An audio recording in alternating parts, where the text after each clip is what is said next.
Are you ready to take action to attain the lifestyle of your dreams? It's a great way to make a lot of money fast. Hey, what's going on? Welcome back to the Clever Investor Show. I'm your lucky host, the OG Clever Investor, Cody Sperber, here back in the studio with my business partner, Bryant Aplass. And today we got a special guest, one of the coolest Canadians that I know, pun intended, because it is starting to get cold in Alberta. Yes, but we got the great Stephen Petasky here, who is somebody that I've gotten to know. How long's it been now? 3-4 years, I think. 3-4 years watching him. He was actually the first investor I have ever spoken with that was playing the game at a very high level and I'll let him explain it better, but he was doing this really cool concept with like raising capital to buy these luxury houses all across the world with a bunch of friends and then turning them into good cash producing assets, but also living this insane real estate investor lifestyle where he travels the world with his family, gets to stay in all these luxury mega mansions. The guy is a developer and just a really kick-ass investor and entrepreneur and somebody who's doing something really big in Las Vegas that we're going to unpack here on the show. So we got a special guest in the studio.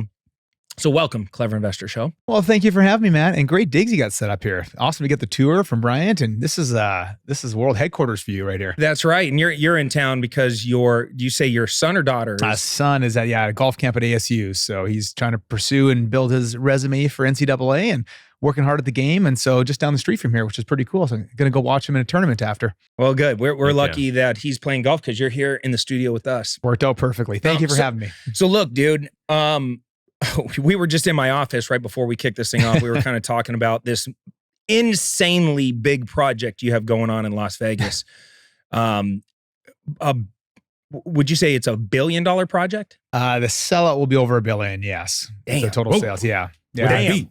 It's crazy even saying it out loud. Yeah, and it's a partnership with Four Seasons, with the Four Seasons, and you're going to build. And this is in Henderson. You're building 22 or 23 story towers. One's 22, one's 24 stories. So okay, I split it down the middle. And you're building these two big towers. You got this partnership with the Four Seasons. It's going to be over $1 billion sellout. You've sold hundreds and millions of dollars already, a pre-sale. You're done with, or you're almost finished with putting all the plumbing and all the groundwork and everything you got to do to start to build the foundation so you can go vertical. Correct. How long is this entire project going to take? Yeah, it's a crazy project, and it's the biggest thing we've done in our 17 years since we started the company. And started very small, like anything. I'll give you that history another time, but we'll go with the big one first. But very, very cool. Basically, like any, I guess, entrepreneurial endeavor, it all comes down to relationships. My joint venture partner who lives in Las Vegas, had this great idea along with a well-known person from Vegas who had this incredible community, a phenomenal piece of land. He had a dream that he wanted to build a luxury tower off strip. And if you know Vegas, it's just a bowl, right? So you got this big flat valley and the mountains surrounded it by all sides. So there's no towers off strip. You basically, if you want to live in a condo, you're either downtown where you don't want to be, or you're on the strip, which is beautiful, but not a lot of people want to live on the strip. That's kind of where some of the hospitality and other people, but for the most part, it's not where residents want to live. So his dream was to build a luxury tower off strip. So we're 15 minutes from the strip. And he carved off an amazing piece of land in his community. He's got 800 luxury homes in this community. McDonald Highlands, it's phenomenal. And he brought us in. And I'm still humbled he did. This would have been right in like the height of COVID. And because my JV partner had a connection with his second in command and they brought us in, we admitted to him, like, this is going to be some new stuff to us to get zoned and entitled and design a tower. And he said, you know what? I really like you guys. I trust you guys. I think you'll get it done. And I remember that in January 2021, which is just was a phenomenal, I guess, vote of confidence.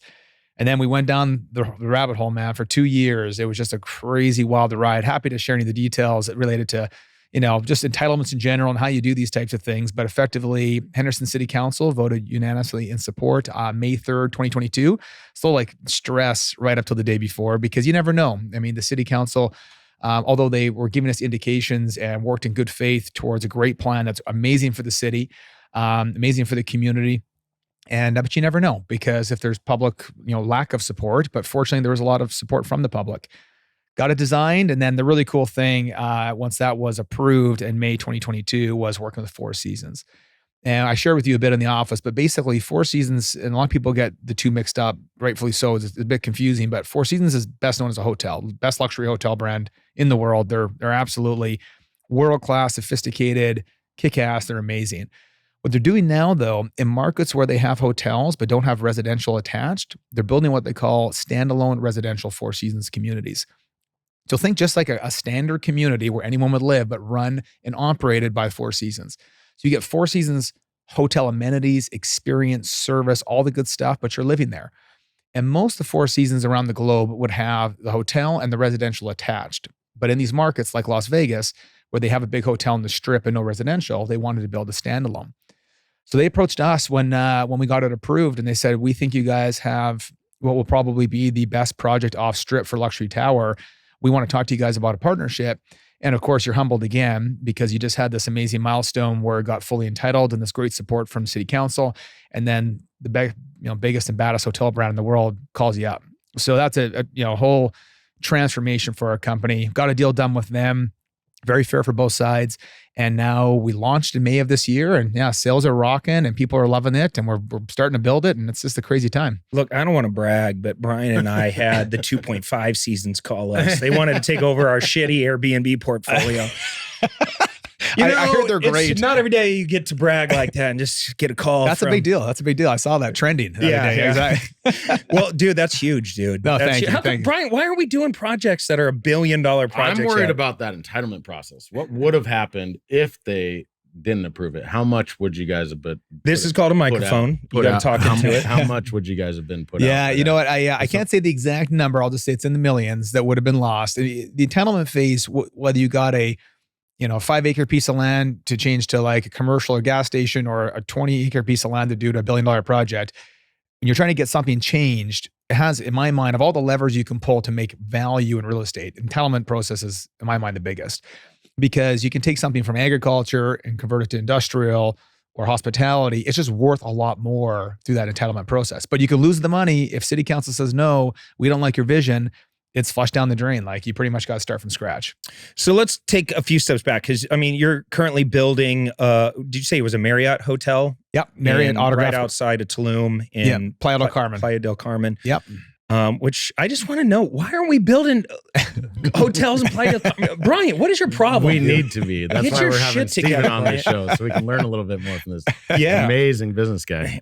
So from building hotels to building luxury, how the heck do you start there? Because like a lot of our people, we're just little rink-a-dink single family guys that catch the real estate bug, and then one day we're like, we need to do something bigger. Yeah. How did you grow this thing? Wait, so because the first time I talked to you, I remember the first conversation was, dude, I got X amount of my friends together. We all piled in $100,000 and we bought this luxury house. Yes. And what was cool about it is we can rent it out and make money from it. But at the same time, we all got to use it because we're all living, igloos up in Canada. Pretty much. And we want to get out of the snow every once in a while. And this was a great idea. So I pulled money from my buddies. We bought this thing and it was such a great success. We decided to do it again. Yep. And then we did it again. Then we did it again. And then next thing you know, I got this luxury portfolio of destination properties. Is that where you started? Or how did you start in this business? Yeah, man, you nailed it. Good memory, by the way, from a few years ago, remembering the whole story. That's exactly what it was. I was in a different career. My wife was in a different career, and it was cold and dark, and we were having our first baby. So my son, who's, he's, again, this ASU golf camp, that was so cool.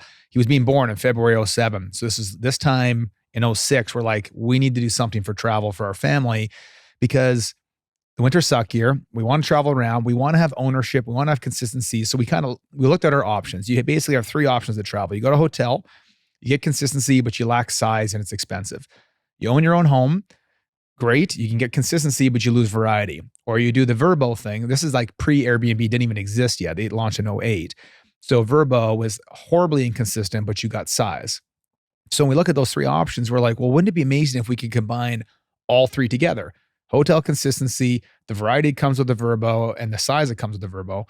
And that's what we did. So you nailed it. It was 18 friends and family. My wife and I put in 150. My parents put in 150, 16 other friends. We bought 3 homes: Maui, Scottsdale, actually North Scottsdale, and then a place in interior British Columbia on the lake. And that was the kickoff. And that was, again, like a side hustle more than it was an intentional business. But I'm so blessed, but it just snowballed and friends Smart told idea friends. to get 3 homes for the price of 150. Yeah, exactly. I mean, Fractional's not like a novel concept. People do it all the time. We just created a vision to do 30 of them in different funds. So it was like a $30 million fund to buy $31 million homes. Honestly, I never knew I'd actually get there in 07. I was meeting, there's no office or people. I kept saying, oh yeah, we're going to have this asset management team and this concierge, and we're going to do all this stuff. And you had a pitch deck and that was it. That was all I had and like a dream. And then all of a sudden people are giving me checks for 200 grand. I didn't have a bank account set up. I'm like, oh, these guys either just believe in me and they feel sorry for me, so they're going to give me their money, so I leave them alone, or we're solving a problem for their family as well, which is really what it was. And so they started giving this money. We're like, we got to get our shit together and get organized. Hired someone from the hospitality business, hired someone, a great accountant, and then the 3 of us kind of kicked shit off. And then it started to roll. And the neat thing about anything when you're growing a business, if you can get referrals, because it costs nothing for get a referral. It's like the lowest cost to acquire a client around, lowest CAC. And those guys told their friends, and in a period of 7 years, we ended up raising about $100 million and buying 50 vacation homes around the world. Damn. It was a crazy Just run. a cool 100 million. Yeah, it was a cool. Yeah, it was. I still don't even know how we did it. Like, again, you just add people and you add systems and you just figure it out as you go. There's no playbook for what we did. Did those have an exit on them? Or is it 5, 7 year, 10 year? 10 years, exactly. 10 years. So you exited on all those? Correct. So what our plan was to roll them back in and people would reinvest back into a new fund, but to give everyone clarity as when they're going to get their capital back, plus, an appreciation split, like 80-20 for them, 80 for them. So real quick, so just so I understand just the basic concept, at least from the 07 model, was everybody's going to pile in this money. We're going to go buy these 3 houses. Yep. You're going to get your money back within 10 years. That's the pitch. Yep. During the 10 years, are they making money, or is their money just being put into the real estate and reinvested back in the real estate to pay down the debt, or so there was no debt, or like what? How did you do this? So we did something a bit unique and we debated, and I think there's 2 models here. The one we did, and there's a secondary model which I think could be very successful, but we debated between renting out excess time. So let's say you got 5 people per home and they all take a month a year and you rent out the remaining time. Or we say, no, this is a true private club. Those people have full access to the homes. So let's say they put in, just pick a number, 150 grand on a $30 million portfolio. They have 0.5% of that fund. They now have access to the entire portfolio of assets and they can use their 1 or 2 months worth of time however they see fit. I want to go to Scottsdale, then Cabo in New York, and next year I'm going to Tuscany, Caribbean, and Hawaii, and then Whistler. Like a shared calendar. It's like you just block off whatever is available. And exactly. And the issue was when our initial founders came in, the idea of renting kind of diluted it a bit for them, even though they liked the concept of collecting cash to offset their operating costs. They said, why don't we keep it like a golf club? We'll pay all the operating costs, pay you a management fee to run this thing. We do a split at the end. So we get 80% for the investors. So they get their capital back and this, 80% to the lift, and we get 20%. And that is kind of great. Based on just model. Future appreciation. It's all based on appreciation. So the financial benefit to the client though was potential of capital appreciation. But then the second thing is the operating costs to stay in that home was about 65 to 75% less than renting a comparable home. So it's direct money in their jeans, and it's tax. There's no tax on it. So for example, I'm staying in a Luxus home, and it cost me $300 a night because that's the true Luxus operating cost. is the name of his investment group. You bet. And Luxus, the Latin word for luxury. So that's where we got the thing selected in 07 and trademarked. And so now people are ripping off our name. I got like more guys on cease and desist for a trademark infringement. Every week we're sending out letters. But anyway, I'm proud of the name. And so people said, okay, I'm spending $20,000 a year, like currently on let's say my vacation travels. I'm going to spend $6,000 a year with this. So I keep 14 grand a year in my jeans. So instead of making 20 grand, paying in Canada 50% tax, 10,000 after tax, they're getting like a huge multiple. So in our minds, what in the business thesis is you get time, you're paying operating costs because you're a direct owner in the home, like all the rest of the other fund unit holders, limited partners, whatever you call them. And you get this discounted time. And it worked phenomenal because people got a chance to basically travel up, have a better experience at pennies on the dollar. And even in your 30 and your homes, they were literally in the best locations on the planet. Yeah, we only picked because, we were very concentrated in Western Canada for our investor group, but they all want to go places that are cool. So they want to go to Italy and they want to go to the Caribbean and they want to go to Whistler. And, we didn't buy based purely on like the capital appreciation potential. It was like, what's the lifestyle, payback for this? And so we were heavy in Hawaii. I think we met like 12 or 14 places in Hawaii at our peak. And because in Western Canada, Western US, Hawaii is the bomb. Lots of Cabo, lots of the desert. So people just wanted to go places that are nice, and they feel familiar with and have fun at. So you did this and that spun off into you becoming this developer that you are now? Yeah. So they're kind of like 3 iterations of the company. That was the first 7 to 8 years. And then through that time period, we met just some amazing people around the world. And they had these ideas around developing, and we were never a ground up developer. So we thought, you know what, entrepreneurial, let's give this a shot. Seems like a good idea, right? And so we picked 3 developments to kick off. And this was like, in hindsight, it seems so stupid because we picked Tuscany, Palm Springs, and Hawaii. Basically, Hawaii is in US, but it's really like its own country and how they manage things and do things. So 3 complicated markets and 3 completely different parts of the world with 3 totally different types of projects. But we did it because we had a contact and a contact and contact that we felt that we were collectively trying to solve a problem that existed in that. And that took us 7 years. So these are commercial developments? No, all residential. All residential. Everything we do is 100% in the luxury real estate category. It's either nightly rental or it's to live in. And we have a hotel as well, so called hospitality aspect. We've never touched commercial, multifamily, SFRs, unless it was, again, a luxury rental. This is our pure niche is being an SME in like the luxury rental space for vacation purposes or lifestyle. So like in Hawaii, you're building a big boy house. Yeah, we had 17, actually, a community of 17 homes from 2 to 5 million each. And it was like a condominiumized community, but spread. It was all individual detached and single attached homes. And we tried to solve a problem there. It didn't exist. They're really hard to build. And we got punched in the throat. Of all the 3 we did, that was the one that was like the most financial and stressful. We had 3 big things. I'll give the quick lessons because this is important for any real estate investor, especially in development. We got the entitlements. We got all that. That's the easy part. We raised the money. Okay, that's the easy part. I say easy, it's relative. Nothing's that easy, but it takes time. But then we weren't really prepared for like multiple paths of success. We had like one path of success. And this is just probably immature in 2014. We're designing this, saying, okay, well, we raised this amount of money. We have this many pre-sales and we have this debt structure. And then collectively that forms a capital stack that you can go build out the entire community. Well, sure enough, we did that. Well, all of a sudden the debt didn't come in as planned. And then we couldn't raise additional equity and the sales didn't come in as planned. So now you have to like rejig this whole thing and this whole getting debt on, it's a whole separate convo, but just it can be the thing that totally fucks you. Like, we know. We know the last year and a half has been just really brutal with lenders, dude, and the interest rates going skyrocketing, DSCR loans not working any longer. Exactly. So many things in mid-development shifted and you're just like, ugh. And that's a problem when you're already like that deep into it, the pivot's so hard now. And so we kept finding angles and we finally got our act together. But this is the thing that we'll call that one partly within our control and we could have done better with it. But May 2018, we finally got our act together. We're setting up for our new pre-sale launch. We've already sold about 7 of the 17 homes. We need to sell another 3 or 4 to hit some pre-sale minimums so the bank funds the whole thing.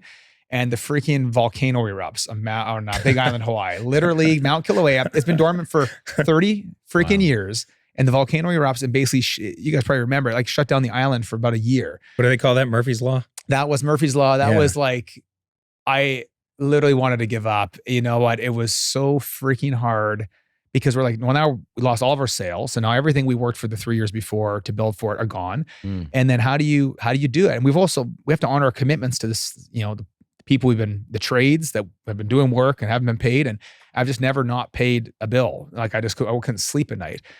And you know what? Just found a way. And eventually we got the thing done. And it took 2 years longer than we thought. And it was not a financial success, but the community itself is award-winning. Homeowners are happy. All the values of the homes have appreciated substantially since COVID as well.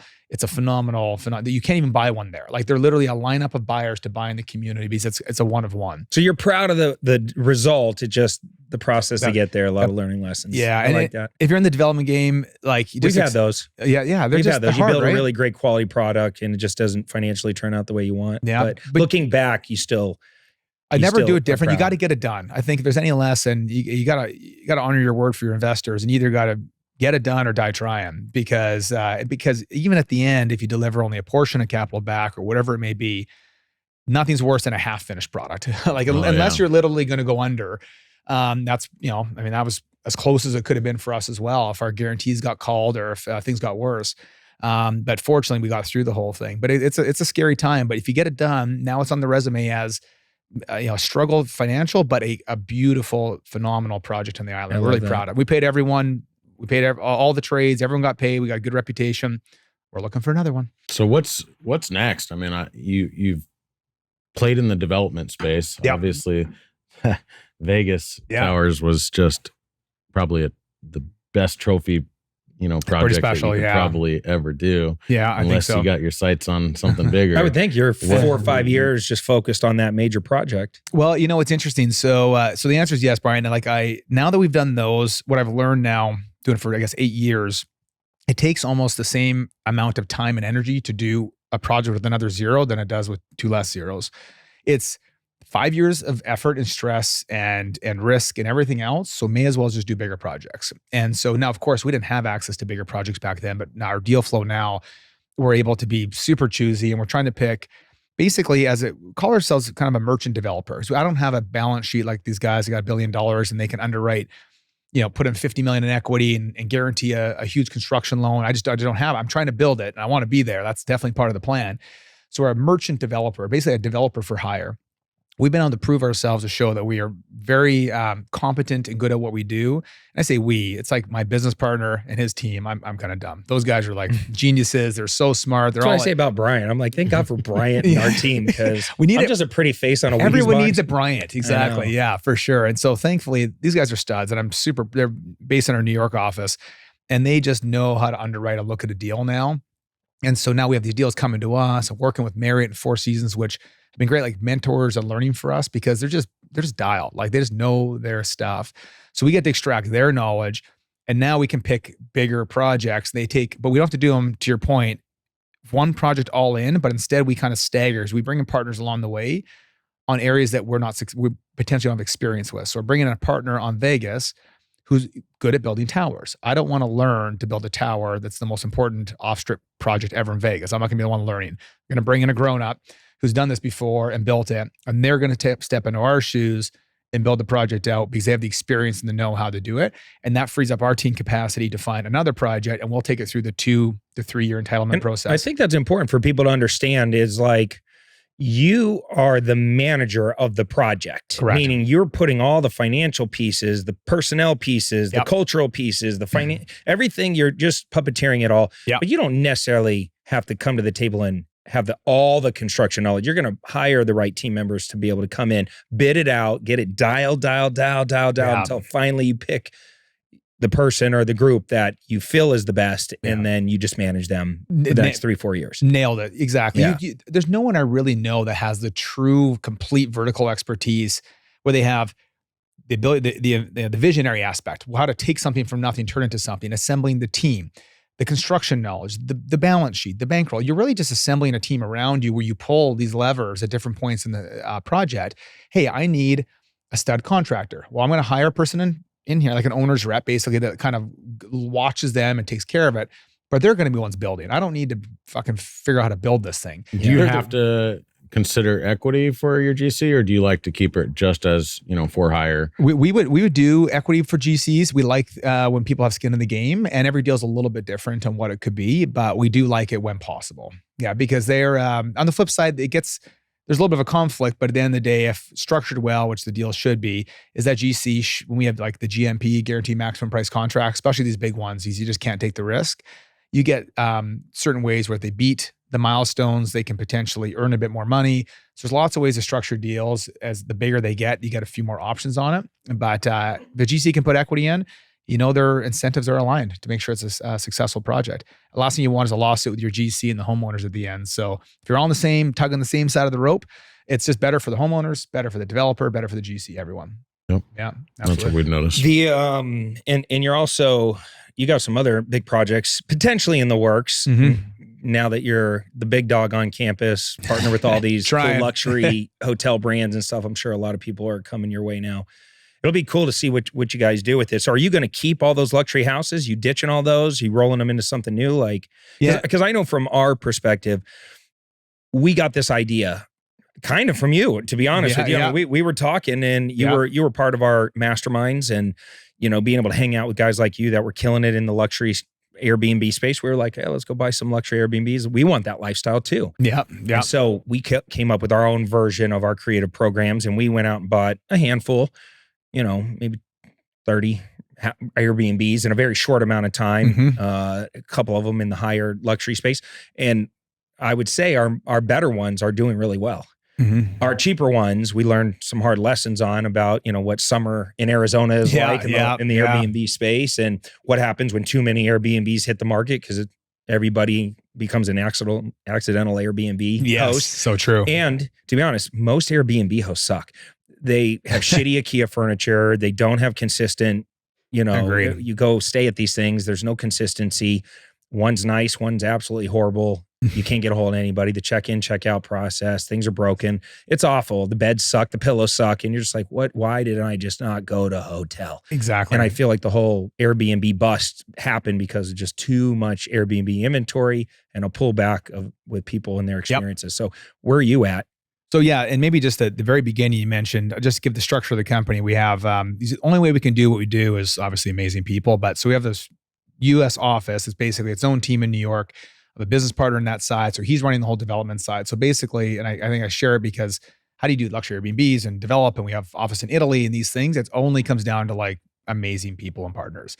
So fortunately, just to explain the structure, he runs that side of the business. I spend a little time in it. He spends, the 100 hours a week living, breathing it, and doing a phenomenal job. And then we have an office in Italy, right in central Tuscany, where we restore like luxury, the ruins, like ancient ruins, into luxury private estates for families. And that's called Luxus Restorations. So we got Luxus Developments, Luxus Restorations. Definitely, if you're listening, you wanted to see some cool like real estate porn, check it out. It's really neat. I love that concept. Every once in a while, I see an article that comes out that says this little podunk Italian village that's ancient is selling houses for $1. If you will come in and restore them and live there for a certain amount of time, and we'll give it tax free or sell it for $1. And I always I look at Brian, I'm like, do we need to go buy one of these?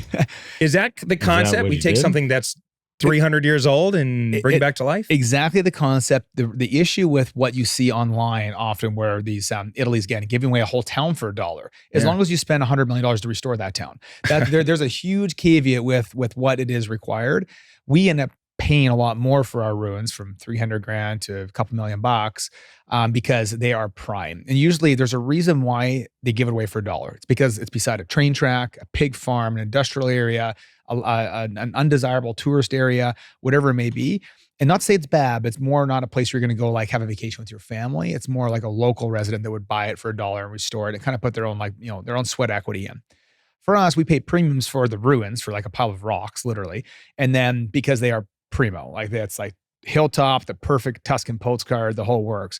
But to that point, we then now take the client through the entire process where we have our own GC firm there. So basically we help them select the ruin, create their vision for it, we restore it, and we manage it as either a personal family estate or a luxury, private retreat for others, and they can create revenue from it. And that's been super fun. And hopefully next time we're on the show, I can share, but we're working on something really cool in Tuscany, which will be, I don't know, maybe our greatest legacy if we can get it done. It's going to be a year's worth of entitlement work. So many of our listeners reach out and they ask us how they can get involved in my actual real estate deals. Our investment firm specializes in finding deeply discounted properties, acquiring them, renovating, stabilizing both single family and multifamily properties all over the United States. That's why we're so excited to share with you clevercapitalfund.com. Now, if you have some investment capital and you want to deploy it and receive double-digit returns backed by real estate, then visit our website and see which fund is right for you. We have both equity funds and we have debt funds where you just get paid out every month like clockwork. All you got to do is visit www.clevercapitalfund.com today to learn more. We invest in it. What this thing is? I want a cool Tuscan villa. You could have. They'll be. I want to be like George Clooney. Yeah, you could. Yeah, Lake Como. Exactly. Yeah, I want to Lake Como it. We will talk offline, and there's probably a way to participate. It's going to be unfreaking believable. But we got a lot of water under the bridge to get it done. Like if you think things are complicated here for entitlements, just try it in Italy where it's a 1,000-year-old process. Yeah, do you even speak Italian? I don't, but fortunately my partner does, and he's a very good translator for us. That helps. He's amazing. So anyway, now on the Airbnb stuff, we could talk about this a lot, but Brian and I had lunch. I kind of gave him our new rundown. So we're exiting the co-ownership, the club side, whatever you want to call it. And not that it's bad. And I think this is for anyone listening that wants to do like a startup. I think there is such an amazing opportunity, especially as we're entering some form of economic reset, where you go partner up with 5 buddies or 20 buddies like I did and pull your capital and buy some assets. We timed it luck more than strategy. We started in 2007. The market started to drop already. And then obviously we bought the majority of our real estate through the Great Recession. So that was like a lot of luck. There's a lot of good things that went our way on that. We're in some form of new economic reset, and no one knows what the crystal ball is going to say exactly, but there's going to be some dips and some pricing pressure and an opportunity to buy some real estate. But I think anyone that wants to get in this business, just take my playbook, and there's plenty of articles written about us and how you do this, but just pool it, syndicate it through an LLC or a limited partnership, go buy some real estate, try not to have any debt. Everyone wants to lever the hell out of everything, which works. Lever's part of a financial model that makes sense. When it comes to the club business, you really don't want the debt, because as soon as things slow or grow slows, your partner's now got to come up with the dollar amount. Just have a bigger check and buy it with cash, gives you more leverage and buying power, and then the operating costs are lower, and add. And how you make money at it, how we made money, is just charge a fee for raising the capital, or a fee for assembling the deal, finding the deal. You get a fee for managing it. Obviously, because someone, you drew the short straw, so you got to call. What's a management fee? We do cost plus 15 was always our thing. So basically, whatever it cost $1 million to run it, and that included our overhead and certain aspects, there'd be $150,000 there would be effectively our fee. And you could charge more or less. It's kind of whatever fits, whatever overhead you kind of build, model you build. And then you got to split at the profit, which I recommend because it shows aligned incentives. Is that you carved out like 20% and just said, hey guys, the owners get back 80. Exactly. We'll keep 20 for of the lift. So if you get and it works well, because now someone looking to invest is like, okay, great. He really is not going to make a lot of money on the management fee, but in 5 or 8 years, if this thing paid $1 million, that's worth 1.5, he gets $100,000 and I get 1.4. I get my capital back, then 80% of the lift, or 75-25, whatever you decide the split is. It's a great model, especially guys that are earlier adopters. Everyone has 20 friends with a bit of money. You just got to go coffee shop to coffee shop and work it. And you have to have a compelling vision. And our vision, we were solving that problem for people. Now, that all said, I'm very proud of it. We're leaving the business. And it's not because of any other reason, that we just dreamed of something bigger, something we can make a bigger impact. 50 homes was great, but we want 500 homes. How do we do it? And the biggest thing that we find is the issue is exactly what you're saying, Cody, and I was chatting with Bryant about it, but the issue of Airbnb and Vrbo and Booking.com and everyone is inconsistency. Like that's the evil. That's the villain of the industry. You cannot go to an Airbnb and be guaranteed a certain experience. Now, there might be Joe and Jane Smith own, so-and-so Laguna Airbnb, and they do a really good job. You become loyal to Joe and Jane, but you're just not going to go from Laguna to Cabo to Scottsdale and get the same experience. So we're getting out of the ownership game. We're going all in on the management game. And we've learned this from our experience with these brands like Marriott and Four Seasons. They don't own real estate. A lot of people don't know. I think Marriott owns 6 hotels in the world, and they manage hundreds of thousands. And because they use other people's capital, they don't raise it. They're just the developer built, and they add their brand, which is an amazing horsepower, an amazing experience to create maximum, revenue potential and profit potential for that owner. We want to be that source for people in the vacation rental industry. And the niche we're carving and the problem we're solving is consistency. So the Luxus branded homes, so call it a branded experience.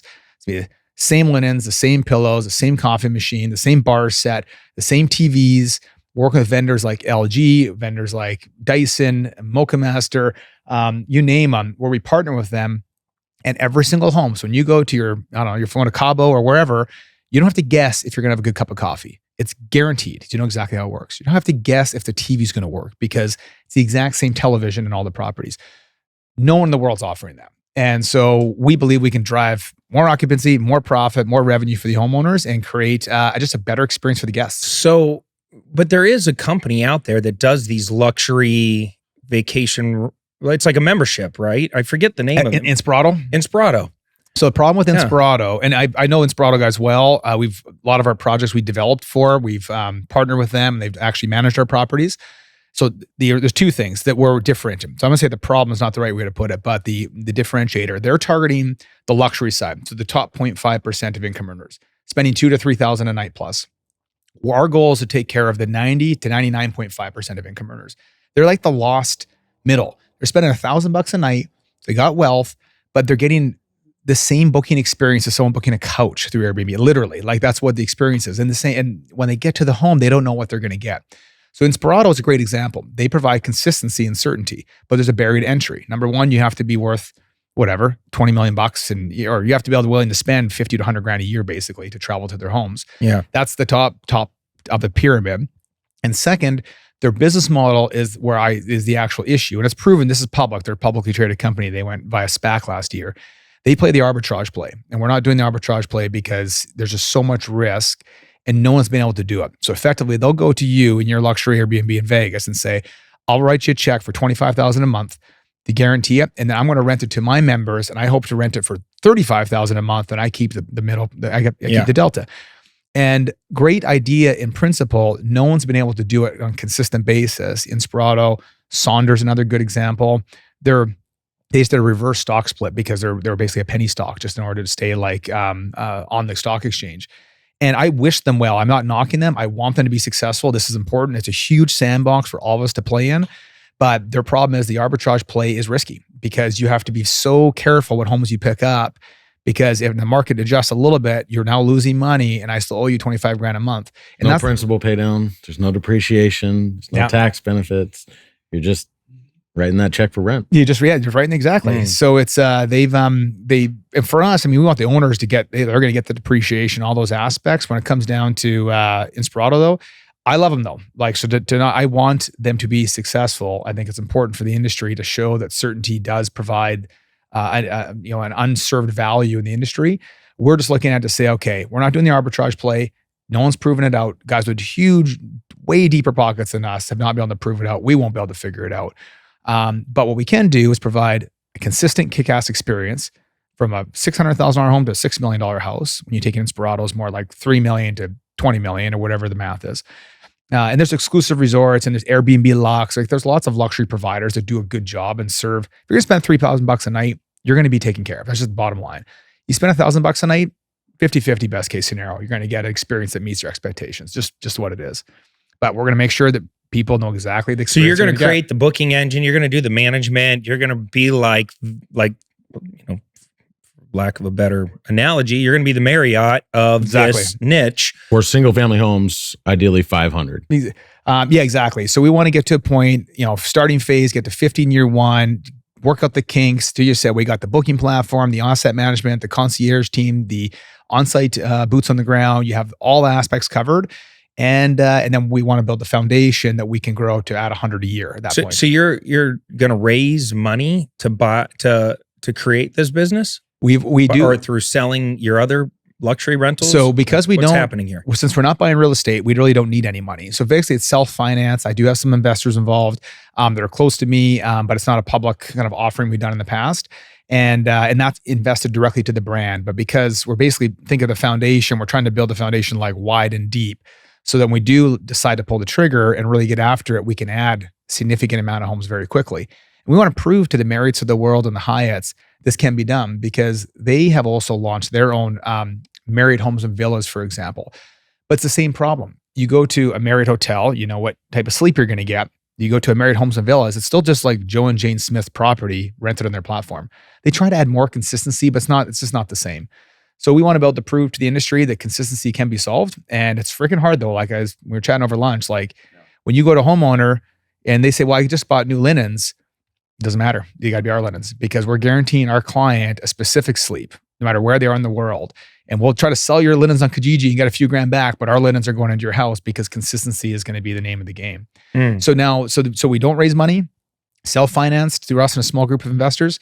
And we just focus on bringing homes on that want to work with us. And there's basically 3 buckets. You got the individual homeowner, a guy who's got a great home that they already part-time live in or they vacation at, and they just want someone to manage it and create as much revenue as possible. They're not thinking cap rate. They're thinking like, just give me some revenue because I don't want to do it myself. This sucks. Well, Bryant's going to be your client. He's your avatar. I'm too rich and successful for this shit. Yeah, no, I know. I expect even the highest caliber linens. I know exactly. This is really the avatar. What I'm really saying is I'm high maintenance. Yeah. You're the perfect type of guy you're going to love. I'm not the guy you actually want in your thing. I'm a pain in the ass.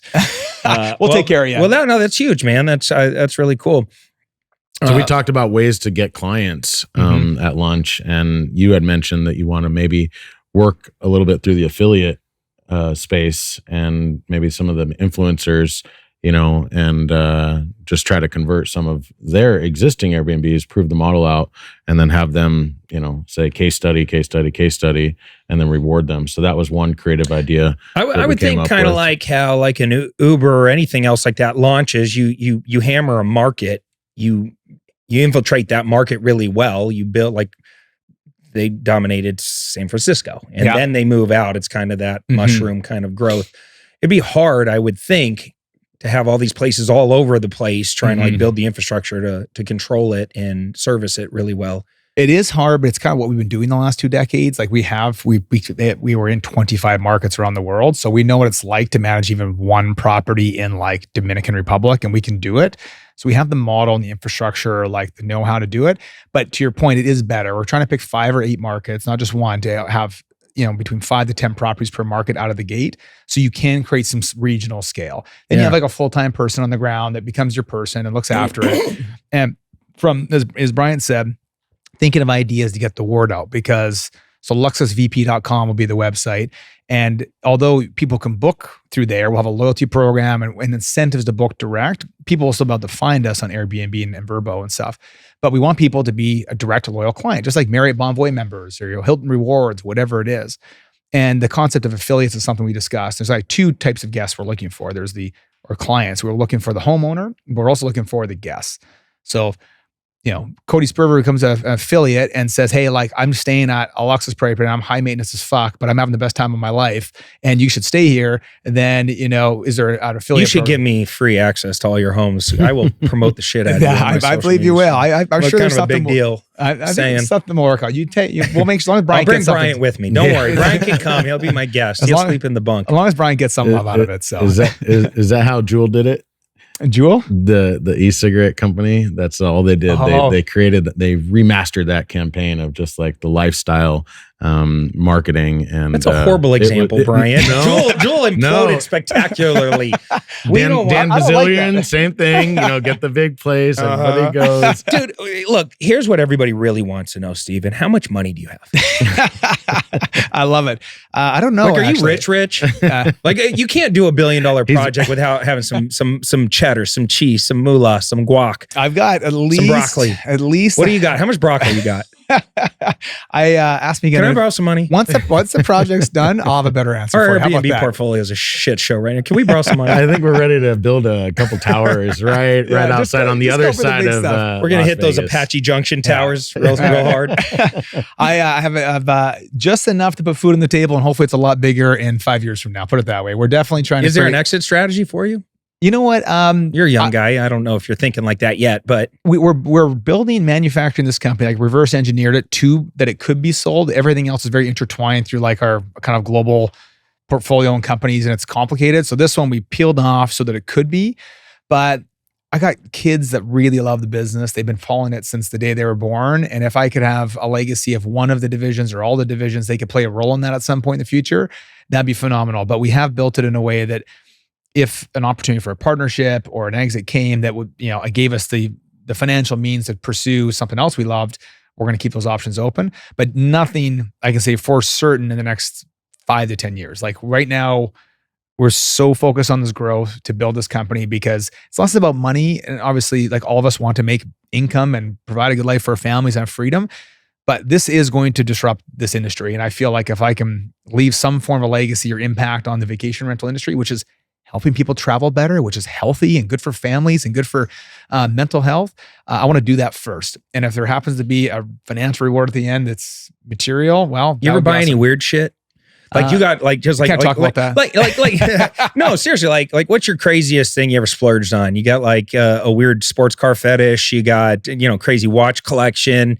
Most Canadians are so smart with their money. Yeah. What's the matter with you guys? You gotta know buy what? a racehorse or something weird. It's actually funny. Was one watch I bought. It's like $1,500. It's Canada's 150th birthday. That's my biggest splurge on jewelry ever.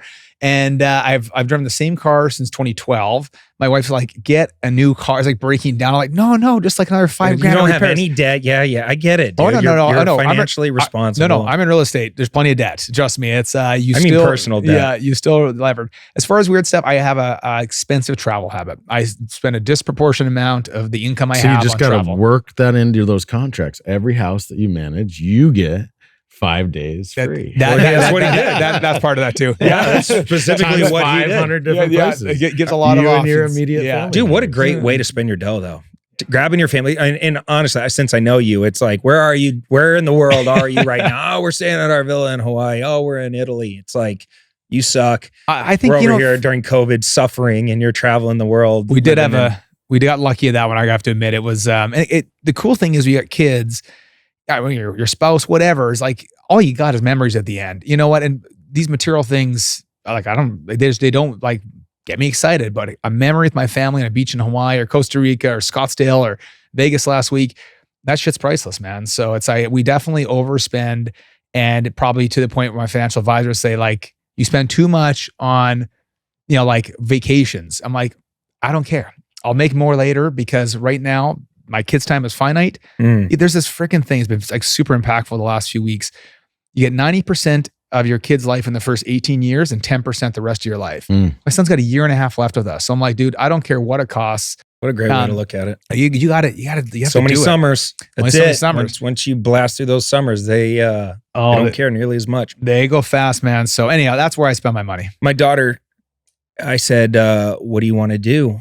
Because right now she's super competitive cheerleader. There is sweet. There's nothing else. That's cheer is life. Right? Love it. And next year she may or may not want to do cheer again. She's at the highest level of competitive cheer she could be in right now. It's very taxing. Sometimes they have two or 3 hour practices in a single day. It's that level. And you can't miss cheer because you can't take one person out of the pyramid. And there's no missing days on cheer. And so and I said, well, if you did ever take time off, what would you want to do? And she said, I want to get my scuba license. Damn straight. That's awesome. I was like, hell yeah. Yes. Like that's right up my alley. I said, I'll do that in a heartbeat. Do you do how old's your daughter? She's 12. 12, yeah. So you got 6 years, She right? turns, just so you know, she turns 13 November 14th. Oh, no kidding. Happy birthday in advance. Yes, couple days, and from the time of this recording. Oh, tomorrow. Shit. Dang it. You got to get tomorrow. Get a dial. Yeah. We just did a really fun shopping spree and I love kinds of stuff. But she was telling me she wants to do scuba, and I'm like, oh, I could just see it now. All the cool stuff. I told her first place I'm taking her is to Belize, to the Blue Hole. That's supposed to be the best. Like, how cool would that be, right? And what do you spend money on if you can't have that? And my daughter just 13 this year as well in June 14th. And and she's heavy into volleyball now, but she's in beach volleyball, where she's pursuing in Canada. You can guess beach volleyball is not as big of a thing when there's 9 months of winter. So we have to do some travel for it. And it's hard. Like, it's taxing you're on a plane all the time. You're just going to Huntington Beach. And how come you don't have a private jet yet? Is that next? Is that on the horizon? Working on it. That's if I were to overspend on anything, it would be the time machine. And that is the private jet. Yeah. That's something that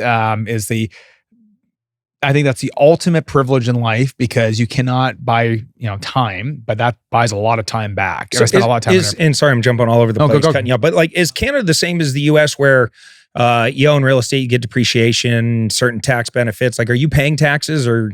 No, it's similar. Like I was talking to Bryant about the cost seg side. It's similar but different.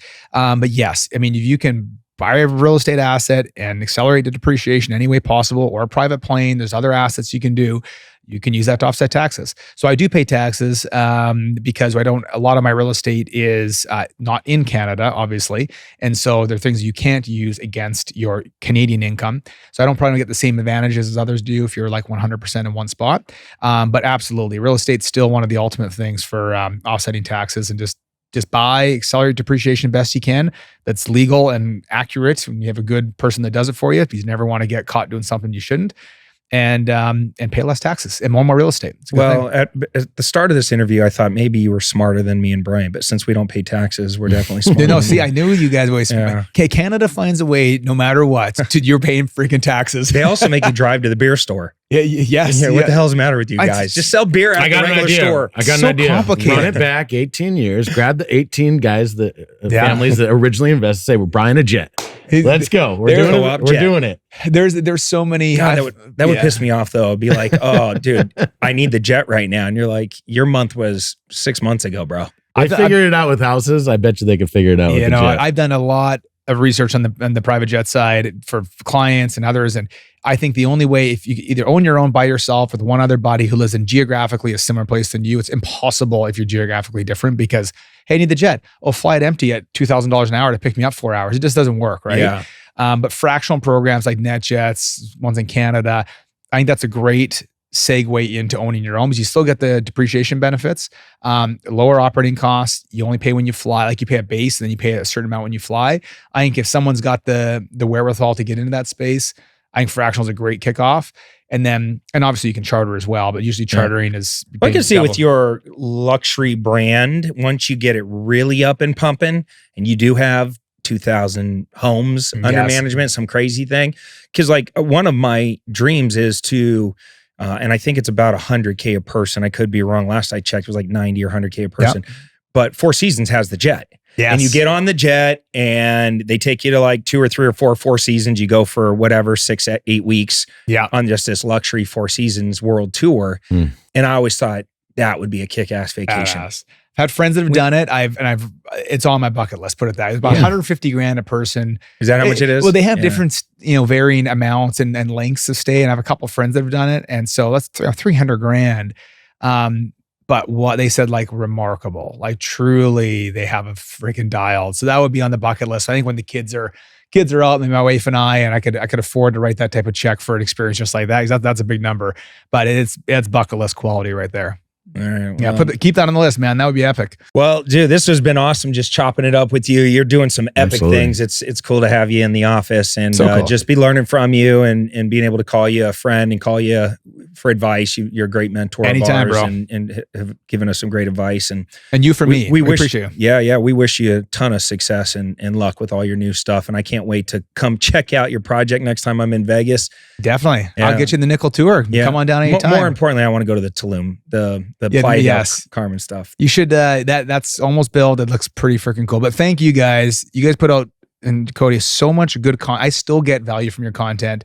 I like when you're running with no shirt on because your chest, like, you've been working on that, haven't you? Yeah. Can you do it more? It's you're flipping through your real estate porn and then you see me running. It's just too much. I kind of get stuck on that. It's too much. I try to find those. You go through a divorce and you get a 6-pack real quick. You got to get thrown back out into the wild. It's like, get your shit together. Yeah, you look good though, man. You're staying on top of it. Good job. Yeah. I just made the decision one day that I was done playing full out in the financial department and not full out in the health department, not full out in the spiritual department, not full out in the partnership and friendship department. I'm just gunning on all levels. And what's funny is we make these kind of like self-limiting decisions that, I can own, I don't have time to go to the gym. I don't have time to go to church. I don't have time to be a better friend because I'm so busy over here. That's why I didn't get to that text.